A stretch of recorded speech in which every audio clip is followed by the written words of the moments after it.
Hi, welcome to Digital Learning. I'm Connie Kolosey, Director of Media, Text, and Digital Learning. And in our department, we get to do all kinds of fun things. And this morning, I have my colleague, Sarah Truelson, with me. Hey, Sarah. Hi, Connie.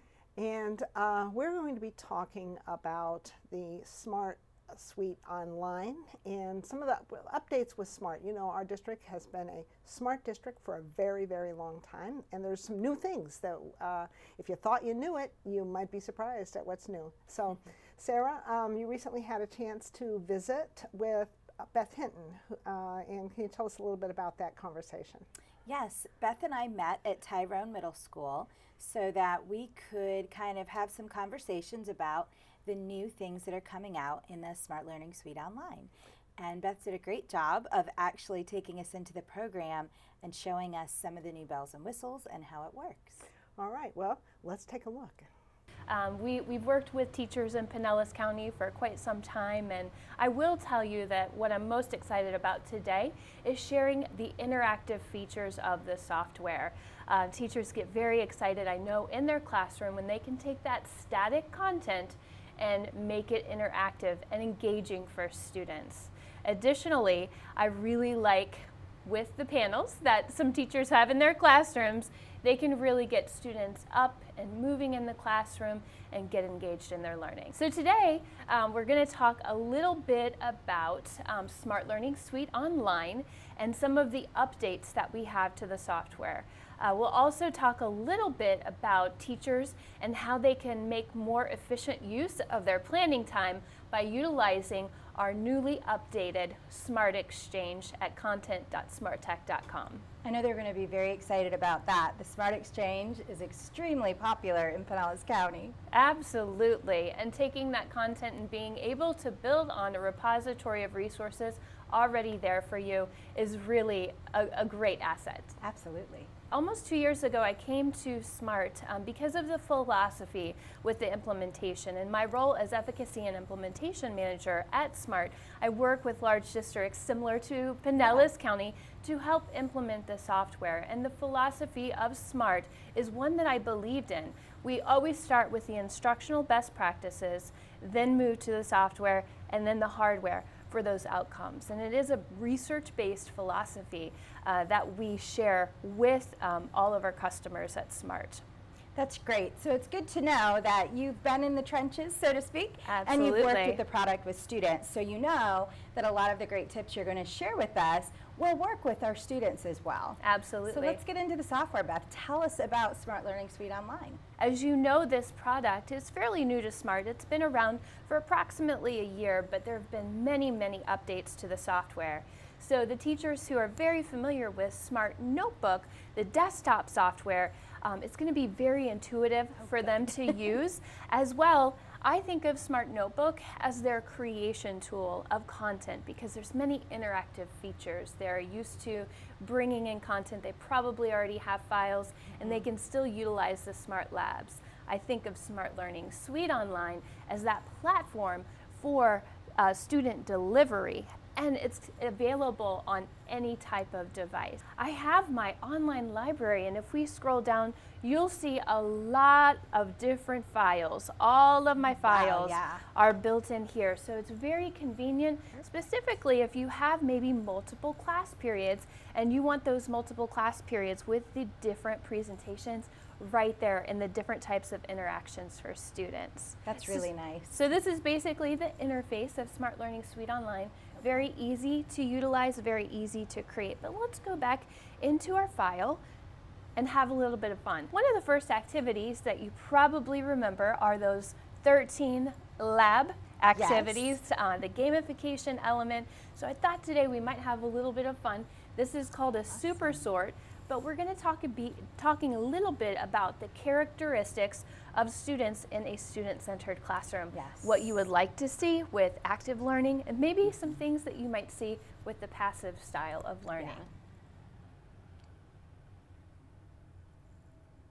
So for the teachers out there that aren't as familiar, we've got a little bit of pirate sound going on here to make it more fun.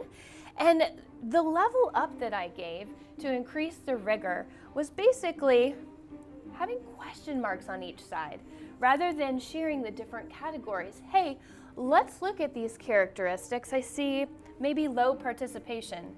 We're gonna sit over here. No. So I'm thinking that it would go over here. So low participation, we thinking that's active or passive? I'm thinking that's kind of passive. Right, so it sounds like your side is passive, my side is active. So do you want to work together and we can complete this task? Yes. Have fun. And I know we have another student doing this independently too. Yes, great And I've points. got, you can't see it, but I can use my phone to do this activity as well. All right, let's see.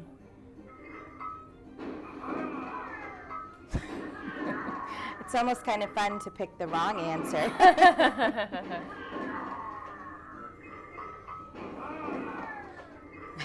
So I'm seeing a lot of students doing the work, right? Yes.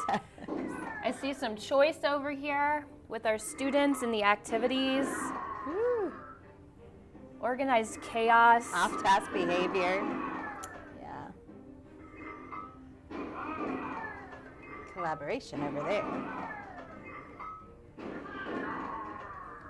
Avoiding challenges, yeah. Passive makes it kind of a little bit less exciting. And I think that one should. Asking questions.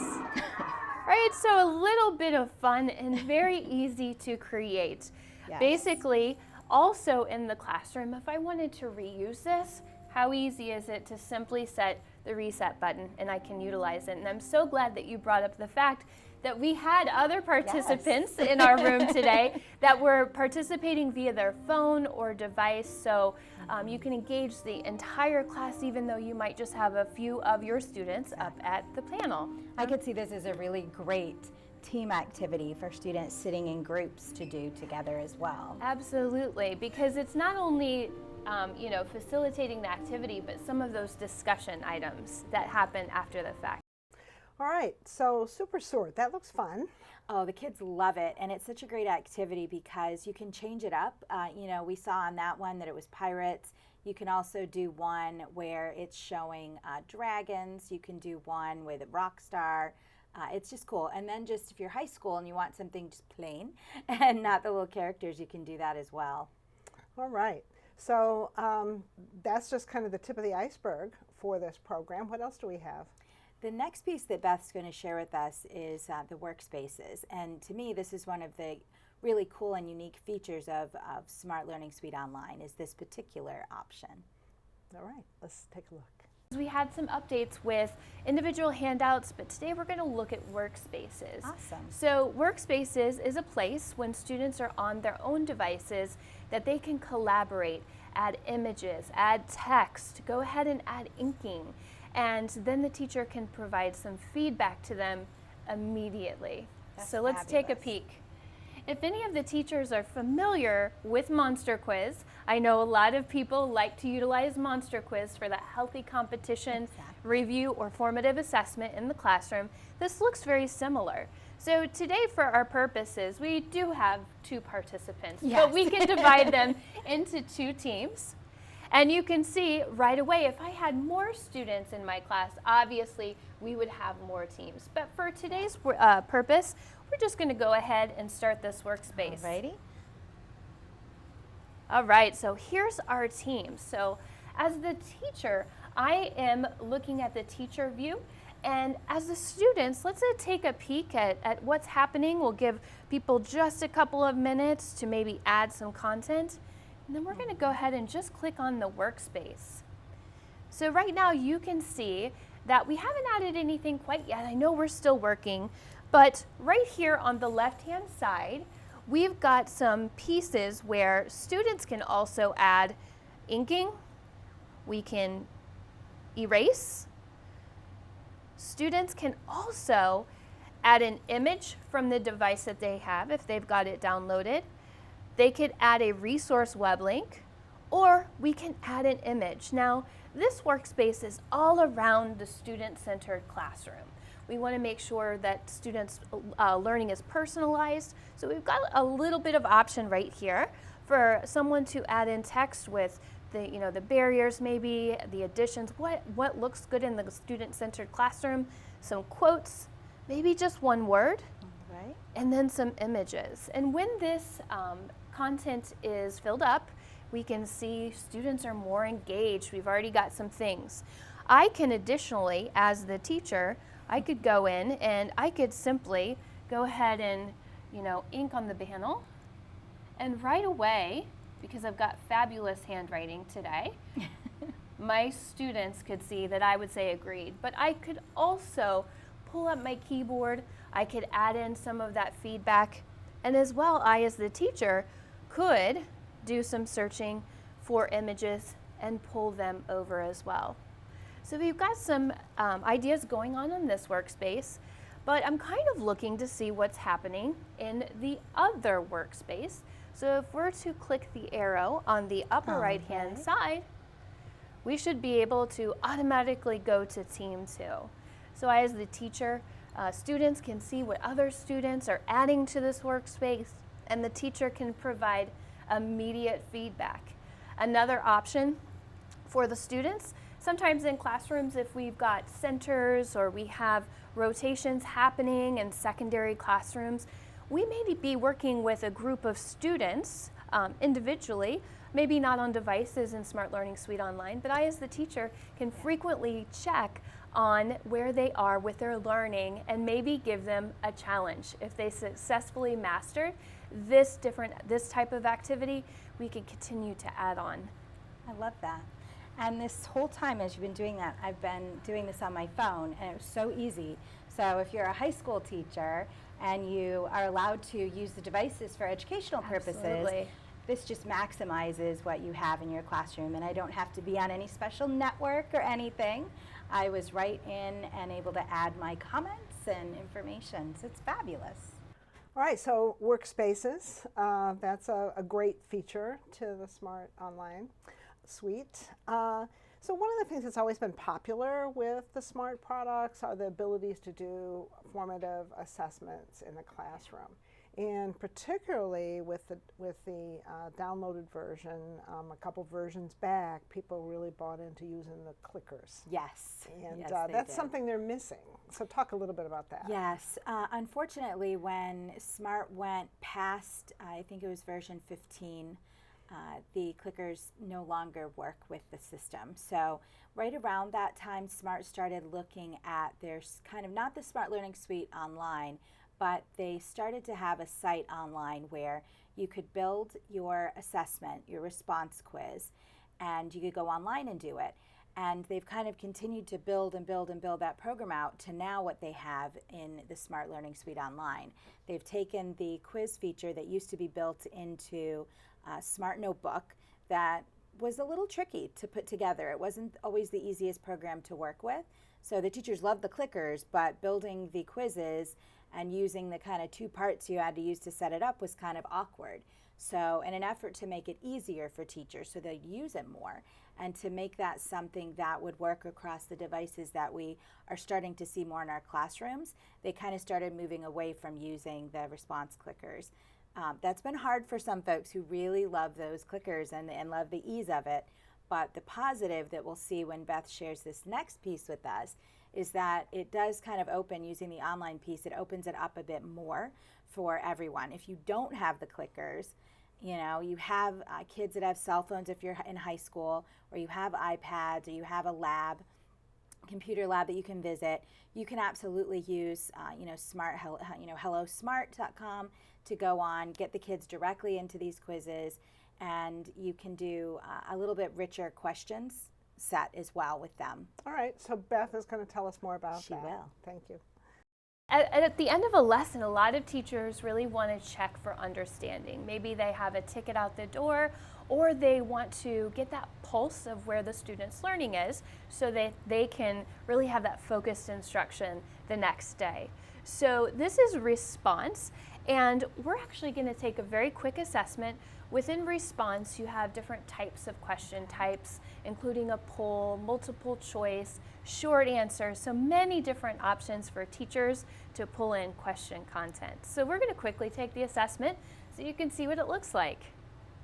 And I notice it's just as easy as hitting start for class and it comes right up. Absolutely. So as students are actually taking the assessment real quickly, we can see the progress. I also have the option of maybe even showing the questions for students who need that particular accommodation. I really like this piece.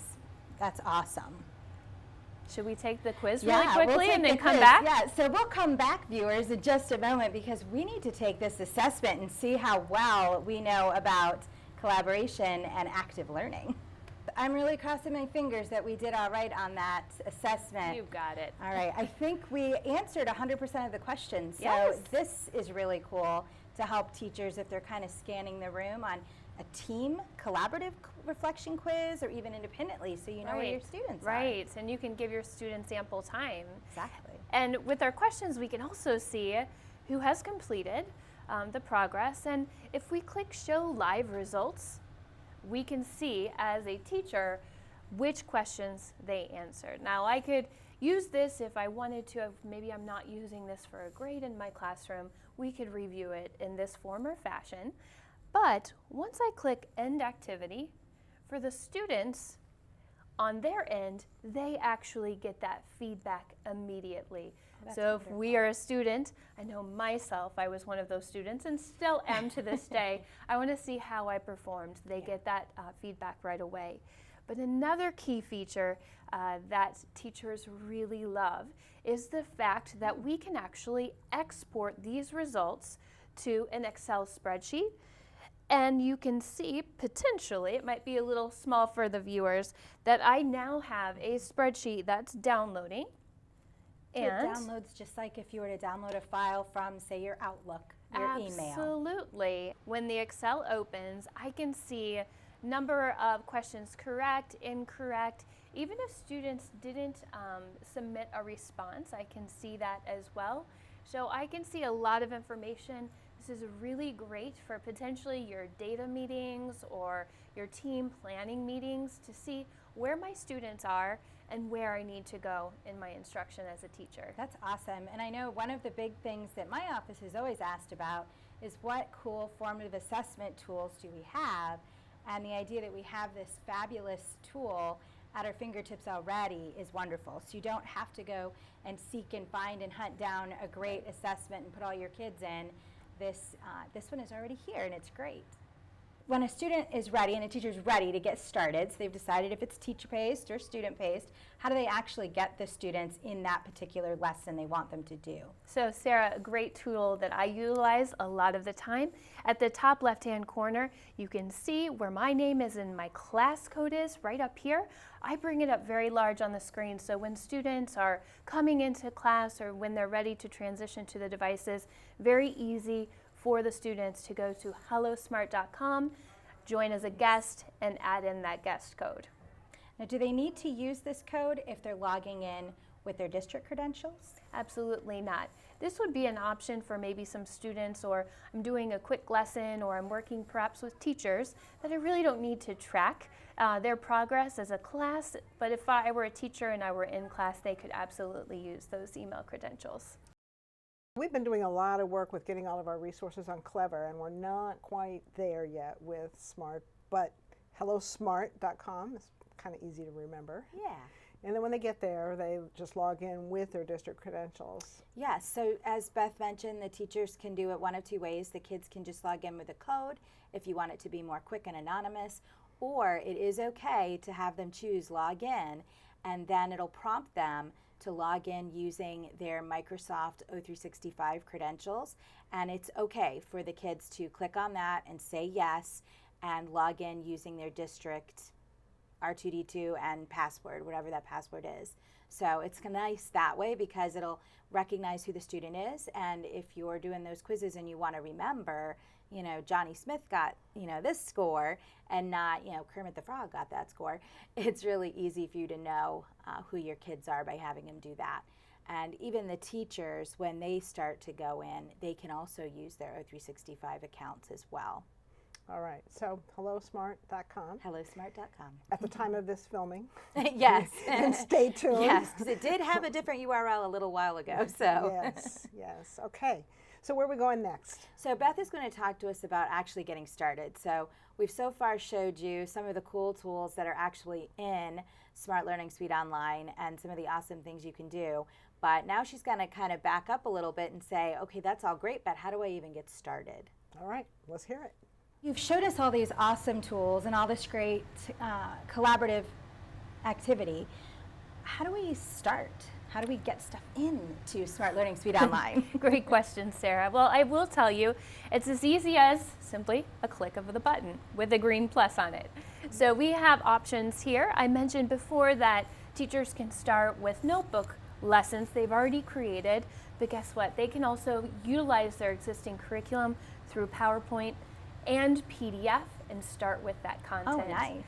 Additionally, if you just wanted to have an activity, you could do that simply by clicking Start with an Activity. There's our gamification elements, and Start with an Assessment. Of course, if you upload some of your existing curriculum, while you've got it in the editing mode, you can continually add some of those elements that I showcased today in the lesson. But hey, let's simply click on this. Everyone's familiar with some of these activities, the shout it out, we've got our monster quiz, and just a quick reminder for our users, if I simply click on this little magnifying glass, I even get a quick preview of what this activity would look like for both the teacher side as well as the student side. That's so a really really nice feature. Yeah. And I like the way you've even labeled it, so if it's something that the teacher can do just on their interactive board, it's shown there, and if it's something where they're going to need another device, they're going to know automatically, so there won't be any surprises Yes. when they go to start the activity. Very Oops, handy, we right? needed devices and they're not charged. Yes. Okay, so our final topic and our little quick tour of what's new with Smart is the new Smart Exchange. Or is it the old Smart Exchange? Or what is it exactly? It is the new Smart Exchange. It's even going to have a new address. So what's I think most exciting about that is some of our teachers in different trainings that we've done, as we talked about, Smart no longer uses the clickers. They also have been moving very much forward and quickly in not using Flash. And so some of our old favorites, like the Vortex, aren't going to be around anymore. They're replaced with Smart Lab games. But that Vortex was very prevalent in a lot of the Smart Exchange lessons in the current system. So sometimes teachers will get frustrated if they download a lesson and it has something built in that they're not going to be able to use. So recognizing that, instead of just trying to take all those lessons out, Smart is starting brand new fresh, and they're creating a whole bunch of new Smart Exchange lessons on this new Smart Exchange that will work in the system no matter what, so that teachers can feel confident that if they go to the Exchange, find a great lesson that's going to match to the standard they're teaching, they can download it and everything's going to work beautifully. All right, let's hear Beth on this topic. So right now we have a content.smarttech.com. Teachers might be used to going to exchange.smarttech.com, but we're building a new repository for ease of use. Smart has been around for quite some time, Yes. as many people know, and so had those lessons. So we're really vetting the lessons, we're making sure that their standards aligned, and right now we are on the site. So it's really nice that teachers could quickly search for resources if there's a particular skill, content, standard, or topic they would like to search for. They can do it that way. So we can absolutely search by grade level, we can search by subject area, and soon to be coming, there will be standards alignment built into the search filters as well. But one of the nice pieces, and I'm just going to click on one of these random lessons. This happens to be just a winter attendance. There are many more lessons, but teachers can have a preview of the actual lesson before downloading it. But those teachers who are used to going to the Exchange for many years will now see an option that I not only can download it, but I immediately can add to my Smart Learning Suite online library and edit from that point. So if I'm on a device where I don't have capacity to download a file, I can literally add it to the Smart Learning Suite online and edit from that point. I love that. So many teachers You know, as teachers, we spend time on our personal devices or at home, or even some folks on vacation if they're getting ready to come back from winter break. And so having that without having to have the actual notebook software loaded on your computer, that's perfect because it won't slow you down and you're planning and getting ready. Absolutely. And this site will be building. We also have the capability for teachers to submit content as well. Nice. If they sign in, they can share a resource that way. So we advise those teachers who are those high-power Pinellas smart users, Yes. please share your content, share the wealth. Absolutely. That was a lot in 30 minutes or however many minutes we've been together here. So what happens if someone says, well, I'm interested, you've piqued my interest, but I just really need some more help with that? Yeah. So there's a few different ways. We do have some trainings that we do during the summer. So we try to have those sessions. We have an online course that teachers can sign up for, or any staff that knows they're going to be using the SMART system. We have that in PLN. Just search for SMART and all of those options pop up. But the part that really seems to work well for folks is taking advantage of our technology integration coordinators. They will come out to a school. So if you're watching and you're thinking my team really could use some one-to-one or a little PLC training on this, they can come out and arrange that and do before or after school or during the day or PLCs, you know, whatever's going to work. They can help design lessons and even stand by your side the first time you use it. So if you don't know, if the names Stacy, Laura, Alex, or James don't mean anything to you, you need to get to know one of them. Exactly. And to make that contact, how do they connect? Yeah, so they can either email me, truelsons@pcsb.org, or all of our LMTs at the schools, our media specialists, know my team very well. We work with them a lot. So touch base with your media specialist and they can kind of set that up. They know to email me or to email that we affectionately call them our ticks, to set that time up with them as well. All right, well, Sarah, thank you for coming today and sharing all that's new with SMART. Thank you. Appreciate you joining us today. If you have questions, please reach out to the Office of Digital Learning, and we'll look forward to seeing you on our next show.